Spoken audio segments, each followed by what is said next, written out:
Dear students তোমালোকে কেনে আছা আশা কৰো ভালে আছা সুস্থ আছা আৰু লগতে ভালদৰে পঢ়া-শুনা কৰি আছা যেহেতু ওচৰতে এক্সাম আহি আছে তো বহি নথকা কৰি পঢ়াটোৱে বেষ্ট তো আজি আমি আলোচনা কৰিম সংখ্যা প্ৰণালীৰ এক্সাৰসাইজ 1.3 ইয়াৰ আগতে আমি 1.1 1.2 কমপ্লিট কৰিছো এটি চেপ্টাৰৰে আৰু বহুত ইম্পৰ্টেন্ট কোৱেশ্চন সলভ কৰা হৈছে যদি তোমালোকে চোৱা নাই এতিয়ালৈকে তো এইটো ভিডিওৰ ডেসক্ৰিপচনত লিংক দিয়া থাকিব তোমালোকে তাৰ পৰা চাই লবা নহলে আৰু তোমালোকক সুবিধা কৰি দিয়া হৈছে এইটো ভিডিওৰ একদম শেষত এন্ড স্ক্ৰিন লগোৱা থাকিব তোমালোকে তাতো ক্লিক কৰিলে ভিডিও বিলাক পাই থাকিবা ঠিক আছে তাতো তোমালোকে চাব পাৰিবা তো চোৱা আজি আমি আলোচনা কৰিম কি এক্সাৰসাইজ 1.3 এৰ কোৱেশ্চন নম্বৰ 1 জনটো আছে এটো এবাৰ বুজি লোৱা তলত দিয়া সংখ্যাবিলাক দশমিক বিস্তৃতিত প্ৰকাশ কৰা আৰু প্ৰতিটো দশমিক বিস্তৃতি কেনে ধৰণৰ উল্লেখ কৰা এই যিমান কেইটা অংক তোমালোকে দেখা পাই আছা এই কেইটাৰ আমি কি কৰিব লাগিব হৰণৰ কাম কৰিব লাগিব হৰণ কৰাৰ পিছত নিশ্চয় আমি তাত কিছুমান দশমিক পাম দশমিকৰ পিছত কিছুমান অংক আহিব আৰু আমি উল্লেখ কৰি দিব লাগিব কি যে দশমিক বিস্তৃতিটো তোমাৰ কেনেকুৱা টাইপৰ হয় ঠিক আছে তিনিটা প্ৰকাৰৰ হয় একচুয়ালি তোমালোকৰ কিতাপত বেসিক্যালি দুই প্ৰকাৰৰ দিয়া আছে তো সেইখিনি বস্তু এবাৰ চাই লোৱা আৰু নোটবুক লৈ বহিবা হয়নে তাৰ মানে পেন আৰু পেপাৰ লৈ বহিবা আৰু নোট ডাউন কৰি লবা গোটেইখিনি বস্তু সো প্ৰথম অৱস্থাত অলপ কনসেপ্টটো বুজি লোৱা যেনেকুৱা সাপোজ ধৰা মই লিখিছো 0.25 মই লিখিছো ইয়াতে চোৱা দশমিকৰ পিছত দুটা অংক আহিছে আৰু একো আহা নাই তাৰ মানে এইটোৰ দশমিক বিস্তৃতিটোৰ নাম হ'ব পৰিসমাপ্ত ঠিক আছে ইয়া কি বুলি কোৱা হ'ব দশমিক বিস্তৃতিটো কি বুলি কোৱা হ'ব পৰিসমাপ্ত ঠিক আছে ইয়াৰ দশমিক বিস্তৃতিটো কি পৰিসমাপ্ত আৰু ইয়াকে কি বুলি কোৱা হ'ব পৰিমেয় সংখ্যা বুলি কোৱা হ'ব লগতে ঠিক আছে মনত ৰাখিবা যদি দশমিকৰ পিছত কেইবাটা অংক আহাৰ পিছত শেষ হৈ যায় আৰু যদি একো অংক নাহে তেনেহলে সেই দশমিক বিস্তৃতিটোৰ নাম হ'ব পৰিসমাপ্ত ইয়াক আমি পৰিমেয় সংখ্যা বুলি কম এই ক্ষেত্ৰত ৰিমাইন্ডাৰটো আমাৰ 0 আহিব ক্লিয়াৰ নেক্সট চোৱা মই কি কৰিম নেক্সটত এইটো অংকয়ে লম মই জোনটো আছে ইয়াতে মই ইয়াতে ডট ডট দি দিলো ঠিক আছে মানে ধৰি লবা কিন্তু এইটো নহয় এক্সাক্ট মই কিবা কিবি লৈ আছো তোমালোকক জাস্ট বুজোৱাৰ কাৰণে ইয়াতে চোৱা দশমিকৰ পিছত কি আছে 2 আৰু 5 আছে তো 2 আৰু 5 মানে কি বুজাই আছে যে বাৰে বাৰে আহি আছে 2 5 তোমাৰ কি হৈ আছে ৰিপিট হৈ আছে ঠিক আছে নাইবা এইটো অংক তোমালোকক এনেকুৱা টাইপৰ দিয়া থাকিব পাৰে এনেকুৱা টাইপৰে হ'ব ওপৰত বাৰ চিন থাকিব পাৰে নাইবা তোমাৰ 5 ওপৰত তোমাৰ 4 চিন থাকিব পাৰে এই তিনিটা কেছত আমাৰ একে বস্তু কি বস্তু যে ডট ডট আছে মানে কি 2 আৰু 5 বাৰে বাৰে আহি আছে আকৌ 2 5 এৰ উপৰত বাৰ চিন মানে কি 2 5 বাৰে বাৰে আহি আছে এই ক্ষেত্ৰত ইহতৰ দশমিকৰ বিস্তৃতিৰ ৰূপটো হ'ব কি অপৰিসমাপ্ত কি বুলি কোৱা হ'ব অপৰিসমাপ্ত বুলি কোৱা হ'ব লগতে আন এটা ওয়াৰ্ড আছে ইয়াৰে ধুনিয়া এটা ওয়াৰ্ড ইয়াক কি বুলি কোৱা হয় পৌনপুনিক অপৰিসমাপ্ত লগতে কি হয় তোমাৰ পৌনপুনিক তাৰ মানে ইয়াক যিকোনো সংখ্যাক তুমি হৰণ কৰাৰ পিছত যদি ৰিমাইন্ডাৰ আমাৰ 0 নাহে এটা অংক যদি আহি থাকে বাৰে বাৰে ৰিমাইন্ডাৰটো সেই ক্ষেত্ৰত আমাৰ কি হ'ব দশমিক বিস্তৃতিটো অপৰিসমাপ্ত লগতে পৌনপুনিক বুলি আমি ক'ব পাৰিম ঠিক আছে এই সংখ্যাটোৱে তোমাক কি হ'ব পৰিমেয় সংখ্যা বুলি আমি ক'ব পাৰিম নেক্সট আৰু এটা চোৱা ইয়াৰ আৰু এটা নাম আছে নিৰবধি পৌনপুনিক বুলি ক'ব পাৰা নাইবা নিৰবধি পুনৰাবৰ্তিত বুলি ক'ব পাৰা ঠিক আছে আৰু এটা एग्जांपल চোৱা কোন এটা সংখ্যা আছে দশমিক আছে সাপোজ ধৰা 0.101001300 এনেকুৱা ডট ডট আছে ইয়াতে চোৱা যেতিয়া তুমি দশমিকৰ পিছত কিবা কিবি অংক আহি আছে আৰু ডট ডট যদি থাকে তাৰ মানে এইটো বস্তু এইটোই আমাক বুজায় যে ইয়াৰ ৰিমাইন্ডাৰটো 0 আহা নাই বাকি তোমাৰ কিবা কিবি আহি আছে আৰু আমি হৰণ কৰি আছো আৰু এই অংকবিলাক তোমাৰ ৰিপিট হৈ আছে ইয়াতে চোৱা ৰিপিট হৈছে কেনেকুৱা টাইপৰ একে মান কিন্তু আহা নাই ইয়াতে 1 আহিছে ইয়াতে 1 আহিছে তো ঠিকই আছে ইয়াতে 1 আহিছে কিন্তু চোৱা 0 ইয়াতে এটা ইয়াতে দুটা ইয়াতে তিনিটা 0 বিলাক তোমাৰ কি হৈ আছে বেলেগ বেলেগ আহি আছে গতিকে ইয়াৰ দশমিক বিস্তৃতিটো কেনেকুৱা হ'ব অপৰিসমাপ্ত হ'ব এইখিনি তো বুজিয়া পাইছা হয়নে অপৰিসমাপ্ত লগতে তোমাৰ কি হৈছে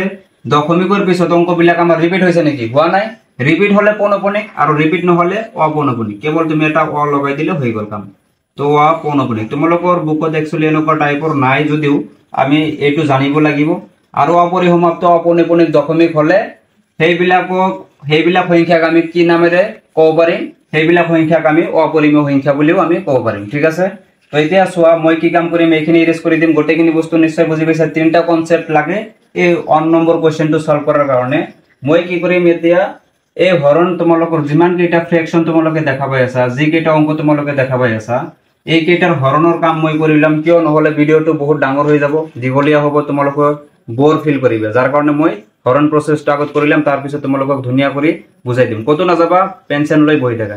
A few moments later. তো চোৱা তোমালোকৰ হৰণৰ কাম কমপ্লিট কৰি লৈছো এতিয়া তোমালোকক এটা এটা কোৱেশ্চন মই ভালদৰে বুজাই দি আছো ঠিক আছে প্ৰথম যোনটো আছিল আমাক দি আছিল কিমান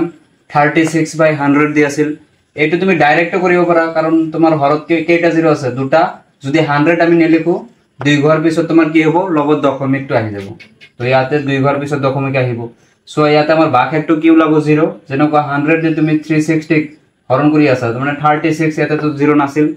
তো এটা দশমিক দিলা 0 এটা আহি গল তো 100 360 এর ভিতৰত কিমান বাৰ যাব তিনিবাৰ দি দিয়া 300 পালা তুমি মাইনাস কৰি দিয়া 0 এৰ পৰা 0 গলে 0 6 এৰ পৰা 0 গলে 6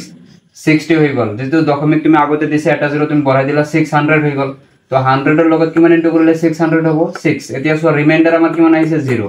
গতিকে এই সংখ্যাটোৰ দশমিক বিস্তৃতিটো কি হ'ব পরিসমাপ্ত আগতে বুজি পাইছে তোমালোকে যে ভাগফল 0 হলে দশমিক বিস্তৃতিটো কি হ'ব পরিসমাপ্ত ক্লিয়ার একদম নোট ডাউন কৰি লবা লগতে তো রোমান সংখ্যা 2 তো সোয়া রোমান সংখ্যা 2 আমাক কি দিয়া আছে 1/11 দিয়া আছে ঠিক আছে তো 1/11 এর যদি আমি কি করব হরণ করব তাহলে সোয়া আমি কি পাই আছো তো 11 তুমি 1 হরণ কৰি আছা ঠিক আছে তো 100 তো নাছিল তো তুমি এটা দশমিক দিলে এটা 0 পালা তো 11 আর 10 হৈ গল 11 10 কৈ ডাঙৰ গতিকে তুমি কি কৰিব লাগিব আৰু এটা আমাক 0 লাগে গতিকে এটা 0 তুমি ইয়াতে দিলা আৰু এটা 0 তুমি ইয়াতে লৈ ললা কিমান হৈ গল 100 হৈ গল তো 11 100 এর ভিতৰত তুমি কিমান বাৰ দিব পাৰা 9 টাইমস দিব পাৰা তো 11 into 9 মানে কি হ'ব 99 এতে মাইনাস কৰি দিয়া 0 এৰ পৰা তো 9 না যায় তো 1 ইয়াতে লোৱা 10 হৈ গল 10 এৰ পৰা 1 লোৱা 10 10 এৰ পৰা 9 গলে কিমান থাকিব 1 ইয়াতে তো 9 হৈ গল তো 9 এর পৰা 9 গলে 0 থাকে লেফট হ্যান্ড সাইডত আমি 0 লিখিব না লাগে एक्चुअली এতিয়া সোয়া তো তোমার 1 হৈ গল দশমিকৰ কাৰণে তুমি এটা 0 দিব পাৰিলা কিন্তু 10 হ'ব 11 তো 10 কৈ ডাঙৰ গতিকে আৰু এটা 0 দি দিয়া তুমি 100 পালা আকৌ 11 100 এর ভিতৰত তুমি কিমান বার দিবা 9 বার গতিকে 99 পাবা তো মাইনাস করা 1 পাই আছে সো বারে বারে আমার কি হৈ আছে 1 এর রিপিট হৈ আছে রিমাইন্ডার তো ইয়াতে স্টার্টিং ত আমার 1 আছিল তার পিছত সো রিমাইন্ডার কিমান আছে আহিছে 1 আকৌ সো রিমাইন্ডার কিমান আহিছে 1 আহিছে গতিকে তুমি জিমানে হরণ নকৰা কিয় তুমি কি পাবা ৰিমাইন্ডাৰ টু 1 এ পাই থাকিবা গতিকে আমি হৰণৰ কামটো বন্ধ কৰি দিব লাগিব আৰু কৰি লাভ নাই এতিয়া সো 0909 তোমাৰ বাৰে বাৰে ৰিপিট হৈ থাকিব গতিকে যেহেতু তোমালোকে দেখা পালা কি যে দশমিকৰ পিছত 09 তোমাৰ কি হৈ আছে বাৰে বাৰে আহি আছে ইয়াতে তুমি বাৰ চিহ্ন দিলে তুমি ডট ডট দিব পাৰা একে কথা যোনটো ইচ্ছা হেতু দিলে হল তো মই ওপৰত বাৰ চিহ্ন দি দিছিলো তেনেহলে দশমিক বিস্তৃতিটো কেনেকুৱা টাইপৰ হ'ব তোমালোকে বুজিয়ে পাইছা যে অপৰিসমাপ্ত হ'ব আৰু পৌনঃপুনিক হ'ব কাৰণ 09 এ আহিব বেলেগ অংক আৰু নাহে দশমিকৰ পিছত যেনেকুৱা ধৰা 0 এৰ পিছত 1 আহিছে 2 আহিছে এনেকুৱা নহয় 0 আৰু 9 মানে এটো কি হ'ব ফিক্সড 0 আৰু 9 এ আহিব তুমি যিমান হৰণ কৰিবা গতিকে সেই কাৰণে আমি লিখি দিব লাগিব দশমিক বিস্তৃতিটো অপৰিসমাপ্ত আৰু পৌনঃপুনিক নিশ্চয় বুজি পাইছা তো এতিয়া সোয়া 3 নম্বৰটো সোয়া 3 নম্বৰটো আমাক মিশ্র ভগ্নাংক দি আছিল 4 1/8 দি আছিল তো আমি কি কাম কৰিব লাগিব তোমালোকে নিশ্চয় এইবিলাক হৰণ প্ৰসেস কৰিছা অলৰেডি 8 তোমাৰ 4 এৰ লগত পূৰণ হ'ব আৰু ওপৰটোৰ লগত প্লাস কৰি দিব লাগে নেক্সট হয়নে তো 4 8 গুণ কিমান হয় 32 32 এর লগত তুমি 1 প্লাস কৰি দিয়া এক তুমি যদি যোগ কৰি দিয়া 33 হৈ যাব তো 33 বাই তোমাৰ কিমান হ'ব 8 হৈ যাব এই ভিতৰত তো 33 বাই আমি কিমান পালো 8 এতিয়া 8 এৰ তুমি 33 হৰণ কৰি দিয়া তো 8 এৰ সোয়া 33 হৰণ কৰিলে আমি কি পাও 8 33 এৰ ভিতৰত 4 টাইমস যাব 32 পাবা 3 এৰ পৰা 2 মাইনাস কৰা 1 পাবা 8 ডাঙৰ হৈ গল 1 এৰ ভিতৰত ভাগ না যায় এটা দশমিক তুমি লোৱা দশমিক লোৱাৰ লগে লগে তুমি 1 এৰ ৰাইট হ্যান্ড সাইডত এটা 0 বহাব পাৰিলা তুমি বহাই দিয়া তো 8 10 এৰ ভিতৰত কেইবাৰ যাব 1 বাৰ যাব তো 8 into 1 কৰা 1 8 পাবা 10 এৰ পৰা আকৌ 8 মাইনাস কৰিলে তুমি 2 পাবা যেহেতু দশমিক দিছিলা এটা 0 তুমি বহাই লোৱা কিয় কাৰণ 8 তোমাৰ 2 এৰ ভিতৰত ভাগ না যায় 8 ডাঙৰ সেই কাৰণে আমি দশমিক লব লাগে তো তুমি দশমিক তো লৈছে 0 এটা আমি লব লাগিব কারণ দশমিক আগত দিয়া হৈছে 0 আমি পাই থাকি এটা পাম তো এবাৰ সোয়া 8 তোমাৰ 20 এৰ ভিতৰত কেইবাৰ যাব 2 টাইম যাব 8 into 2 কৰিলে তুমি 16 পাবা পাই গলা তো সোয়া ইয়াতে 0 এৰ পৰা 6 না যায় 1 লোৱা 10 10 এৰ পৰা 6 গলে 4 তো 8 ত কৈ 4 হৰু গতিকে দশমিক দিয়া হৈছে আগতে 0 এটা লৈ লোৱা 40 হৈ গল 8 5 যা কি হয় 40 রিমাইন্ডার কি আহিছে 0 যদি রিমাইন্ডার 0 আহে আমার দশমিক বিস্তৃতিটো কেনেকুৱা হয় পৰিসমাপ্ত তো লিখি দিলা দশমিক বিস্তৃতিটো তোমাৰ কি পৰিসমাপ্ত এইটো হ্যাঁ দশমিক বিস্তৃতিটো পৰিসমাপ্ত আৰু ইয়াতো লিখি দিবা তো এতিয়া সোয়া আমি কত যাব লাগিব 3 কমপ্লিট হল তো 4 নম্বৰত আহি যোৱা 4 নম্বৰ আছে আমাৰ ইফালে সোয়া কি আছে 3/13 আছে তো 13 দি তুমি কি কৰা 3 হৰণ কৰি দিয়া তো 13 যদি আমি 3 হৰণ কৰো প্ৰথম কথাটো আমি দেখা পাই আছো কি 13 3 কৈ কি ডাঙৰ 3 হল কি হৰু গতিকে আমি দশমিক লব লাগিব দশমিক দি দিয়া 0 এটা পাই গলা তুমি তো 30 হৈ গল 30 এর ভিতৰত তুমি দুইবার দি দিলা 2 টাইমস দিলে তুমি কিমান পাবা 26 এতিয়া 30 এর পৰা 26 মাইনাস কৰা তো ইয়াতে 10 পাবা 1 ললে 10 এৰ পৰা 6 গলে 4 থাকিব দশমিক আগতে লৈছা 0 এটা দি দিয়া কারণ এই ডাঙৰ হৈ আছে এই কাৰণে হৰণ না যাব তো 0 আমি লব লাগিব 0 ললে কিমান হ'ব 40 14 এর ভিতৰত কিমান বাৰ যাব 3 টাইম যাব তো 13 into 3 কৰিলে 39 পাবা এতিয়া সোয়া ইয়াৰ 10 হ'ব 10 এৰ পৰা 9 গলে 1 থাকিব ইয়াতে 4 আছিল 1 ললা 3 থাকিল 3 এর পৰা 3 গলে 0 লেফট হ্যান্ড সাইডত আমি 0 লিখার কোনো প্রয়োজন নাই এতিয়া সোয়া তোমার ইয়াতে তুমি কি করা 0 এটা লৈ লোৱা দশমিক দিছিলা তো 10 হৈ গল 10 কৈ তোমাৰ 30 তোমাৰ কি হ'ব ডাঙৰ গতিকে 13 10 এৰ ভিতৰত ভাগ যাব নেকি না যায় আৰু এটা আমাক 0 লাগে গতিকে ইয়াতে আমি 0 দিব লাগিব 0 দি দিলা তোমার 100 হৈ গল এতিয়া 13 100 এর ভিতৰত কেইবাৰ দিব পাৰিবা 7 টাইমস আৰু 7 টাইমস দিলে তুমি কিমান পাবা 91 13 into 7 কৰিবা 91 পাবা এতিয়া সোয়া ইয়াতে 10 হ'ব 10 এৰ পৰা 1 গলে তোমাৰ কিমান থাকিব 9 ইয়াতে 9 থাকিব 9 এৰ পৰা 9 গলে 0 সোয়া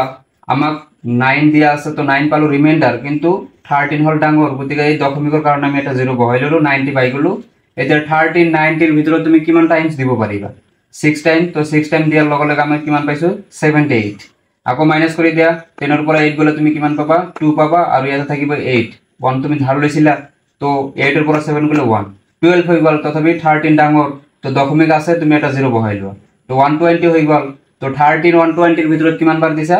9 বাৰ তো 9 এৰ লগত তুমি 13 ইনটু কৰা 117 পাবা এতিয়া মাইনাস কৰি দিয়া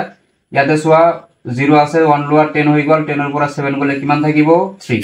সোয়া আমি হৰণ স্টাৰ্টিং কোৰ পৰা কৰিছিলো 13 দি আমি 3 কে হৰণ কৰি আছিলো গতিকে আকৌ আমি 3 ইয়াতে পালো সেই কাৰণে আমি দেখা পালো কি বাঘেক আমাৰ কি আহি আছে ঘুৰি ঘুৰি 3 আহি আছে গতিকে যিমানে হৰণ নকৰা কিয় এই কেইটাই অঙ্ক বাৰে বাৰে তোমাৰ ৰিপিট হ'ব সেই কাৰণে আমাৰ দশমিক বিস্তৃতিটো কেনেকুৱা টাইপৰ হ'ব দশমিক বিস্তৃতিটো অপৰিসমাপ্ত হ'ব লগতে পৌনঃপুনিক হ'ব পৌনঃপুনিক মানে কি দশমিকৰ পিছত অঙ্ক কেইটা 2 3 0 7 6 9 বাৰে বাৰে আহি থাকিব যিমান বাৰ হৰণ কৰিবা সিমান বাৰে আহি থাকিব তোমালোকে অলপ ট্ৰাই কৰিবা প্ৰেক্টিস কৰিবা আৰু নোট ডাউন কৰি লবা সোয়া 5 নম্বৰটো 5 নম্বৰত আমাক দিয়া আছে কি 2/11 দিয়া আছে এতিয়া সোয়া 2/11 ক আমি কি কৰিব লাগে 11 দি আমি 12 2 ক আমি হৰণ কৰিব লাগে ঠিক আছে এতিয়া সোয়া 11 হল কি তোমাৰ ডাঙৰ 2 এৰ ভিতৰত তো তোমাৰ কি না যাব ভাগ না যাব গতিকে দশমিক এটা দি দিয়া 0 আহি গল 20 হৈ গল 11 to তুমি 20 এর ভিতৰত কিমান বাৰ দিব লাগি পাৰিবা এবাৰ 1 টাইমস দিব পাৰিবা 2 টাইমস দিলে 22 হৈ যাব 20 কৈ ডাঙৰ হ'ব 1 বাৰ দিলা 11 তুমি এটা পালা তো 0 এৰ পৰা তো 1 না যায় 1 লোৱাৰ 10 এৰ পৰা 1 গলে তোমাৰ কিমান থাকিব 9 ইয়াতে সোয়া 0 আহি গল তো 90 পালা এবাৰ সোয়া তুমি এই 0 টুকুৰ পৰা ললা দশমিক দিছে এই কাৰণে তোমালোকে এইবিলাক জানা তথাপি মই কৈ দি আছো তো 11 এর লগত তুমি 8 ইনটু কৰিলে 88 পাবা 10 এৰ পৰা তুমি 8 মাইনাস কৰা 2 আহিব হয়নে আৰু ইয়াতে 8 থাকিব 8 এৰ পৰা 8 গলে 0 আমি লিখিৱাৰ প্ৰয়োজন নাই লেফট হ্যান্ড সাইডত সোয়া ইয়াতে তোমাৰ 2 আহিছে ইয়াতো আমি স্টাৰ্টিং কিহেৰে আৰম্ভ কৰিছিলো 11 দি আমি 2 কে হৰণ কৰি আছিলো আকৌ আমি 2 পাইছো তাৰ মানে ৰিমাইন্ডাৰটো আমি কি পাম এই ক্ষেত্ৰত যিমানে হৰণ নকৰা কিয় 2 এ আহিব গতিকে এইটোৰ দশমিক বিস্তৃতিটো কি হ'ব দশমিক বিস্তৃতিটো কি হ'ব অপরিসমাপ্ত হ'ব লগতে তোমাৰ কি হ'ব পৌনঃপুনিক হ'ব কিয় 1818 বাৰে বাৰে ৰিপিট হৈ থাকিব কাৰণ ৰিমাইন্ডাৰটো আমি কেৱল 2 এ পাম যিমান বাৰ আমি হৰণ নকৰো কিয়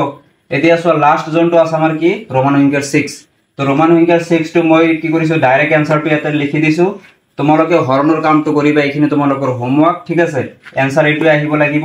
সো ইয়াতে আমাৰ কি হ'ব দশমিক তুমি যদি 400 দি 320 যদি তুমি হৰণ কৰা তুমি ৰিমাইন্ডাৰটো কি পাবা 0 পাবা গতিকে ইয়াৰ দশমিক বিস্তৃতিটো কেনেকুৱা টাইপৰ হ'ব